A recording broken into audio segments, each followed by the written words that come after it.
Great time of year, obviously, conference tournaments, and been a difficult 2 weeks, some disappointing in terms of results wise. Been a challenge for us the last couple weeks, particularly the last two games, and going to be a great test for us to go play a very good Tulsa team that I think is playing very good basketball right now, coming off of obviously an impressive win versus South Florida.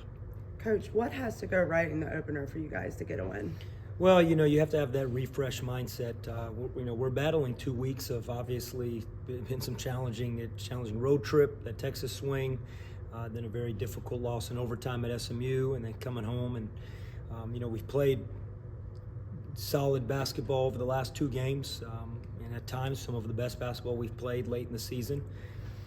It's just about a reset mindset, and sometimes that's easier said than done, but I think our guys have been great in practice the last 2 days, coming off of obviously a really frustrating loss in terms of versus Charlotte on Saturday. And we got to go out there and we got to get back to doing what we were doing well when we were playing good basketball. With Tulsa, Haggerty and Williams, obviously explosive. Just how much do they concern you going into? Yeah, huge, a great amount, because I think it's as productive and as talented a backcourt as yours in this conference in terms of just everything. The way they play, get the free throw line, shoot the basketball, score the basketball.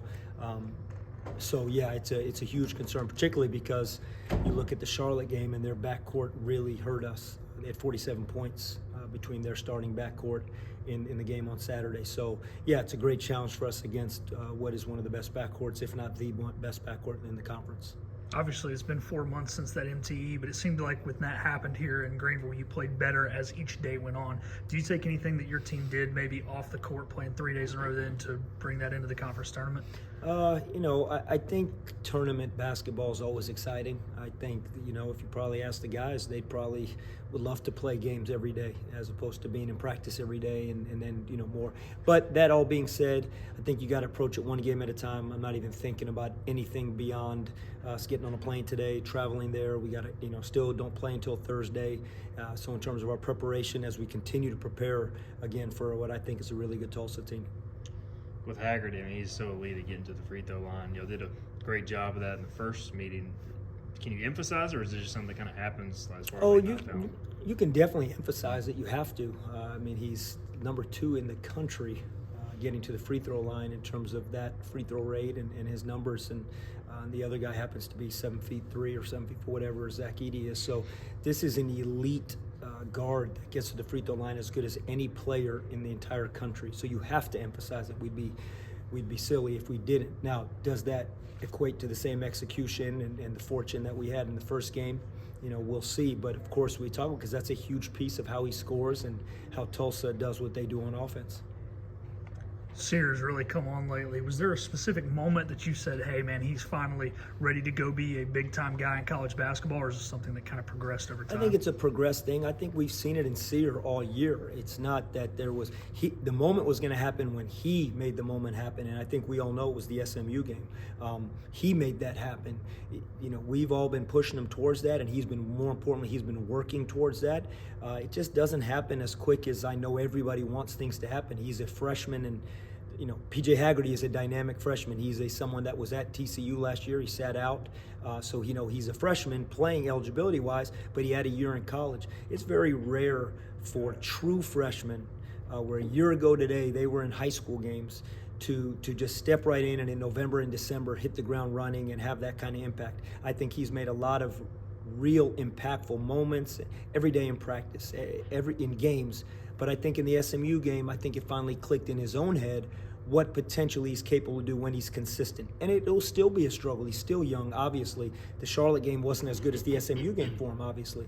But I think he has really earned this opportunity with the way he's worked.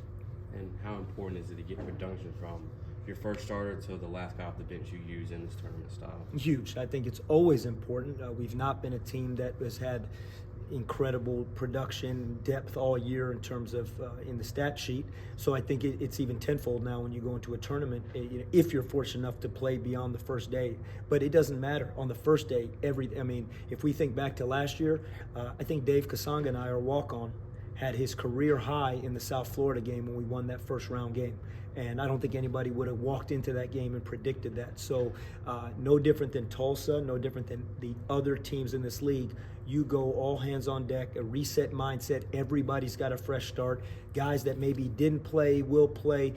This is tournament basketball. That's what makes it so fun this time of year. And Coach, being in Texas tournament, there might not be the best crowd, so how do you create your own juice to get that game flowing? The guys just got to be excited to play. Yeah, I mean, what the crowds are is what the crowds are going to be. And, you know, you just got to be excited to have a chance to compete because right now we talked about every game is a Game 7 in terms of the NBA Finals. And the guys resonate with that because they watch in the NBA playoffs and stuff. Every game's a Game 7. You know, if you win, you have a chance to play. Keep playing. If you don't, you know, your season is going to come to an end. Are you getting tired of Texas yet? No, I'm not getting tired. There's a lot of trip. I haven't, you know, it was definitely a unique thing for us to be sent there this many times in the month of February.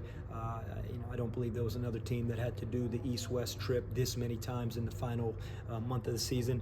But it's what it is, and we get a chance to play, and I think our guys are excited about that. And do you feel like the guys, at least that experienced the tournament last year, can take at least some level of confidence because y'all played well, and you know maybe being in that environment again maybe helps? Yeah, I think that's a great point. You know, you hope so. You think so. It's something you want to believe as a coach, as you think of familiarity and being in that building and playing well. We played 3 of our best halves of basketball last year in that building, and down to the second half of the Houston game. It's a 21-20 game at halftime. It's an absolute slugfest. We're down by 1 at the half to the number 1 team in the country, and we go into the second half and they get going, and a player that's doing really well in the NBA right now really hurt us in the second half, and we couldn't obviously find a way to win that ball game, but our guys competed for 4 halves. We played 3 really good halves, so you hope there's that feeling. But you know what, Stephen, I think it's a whole new season. This is our game versus Tulsa the first time around back in January is irrelevant right now, let alone what we did last year in that building. But being in that building and experiencing it, I think it's always good for players. Anything else? All right, good luck, Coach. Thank you.